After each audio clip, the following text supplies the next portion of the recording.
Question 6. On the set of axes below, graph the function f of x equals negative 3 sine 2x plus 1 over the domain 0 to 2 pi. So to make this graph, I need to know what is my midline, which is this number, 1.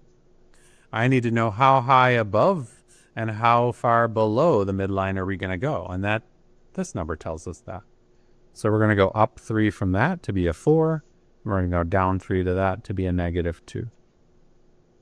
So when I'm labeling this axis, I need to make sure all these numbers are within range. So counting by 1 looks like a good option. So 1, 2, 3, 4, 5, negative 1, negative 2, negative 3. I probably could have counted by skip a box and count by 1, but that's okay. All right, so I'm going to do a little dotted line on the midline just for my own sake. If I were doing this in pencil, I'd probably erase this, but it's okay. I didn't do it dark enough that you can really see it. They want us to make a sine graph. So remember, sine looks like this. It starts at the midline and goes up, down, up. That's a full cycle of sine. But this is a negative sine graph, so it's not actually going to be that. It's going to be down, up, down. So I'm going to start on the midline. My next dot is going to be at the minimum. My next dot's going to be at the midline. My next dot's going to be at the maximum.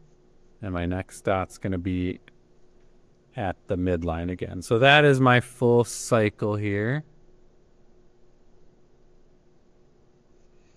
Now I need to know how many cycles should I be making here. It says graph between 0 and 2 pi. Remember, this number here tells you how many cycles are there by the time we get to 2 pi. So it's telling me make 2 cycles. If I want to go to 2 pi, make 2 cycles. So I'm going to do the same graph again. Middle, bottom, middle, top, middle. And I'm going to label that 2 pi. I don't really care about the rest of the labels. All we care about is that it ends 2 cycles, because it said 2. It ended 2 cycles by the time we got to 2 pi. We're done with that. Second part says, g of x is the result of reflecting f of x across its midline. So they're saying take this graph and flip it upside down over that dotted line I drew. What is the equation of g of x? So if I want to flip a sine graph upside down, I just need to change the amplitude to be its opposite sign. So it's the same equation as above. The only difference is this 3 is now a positive instead of a negative from up above.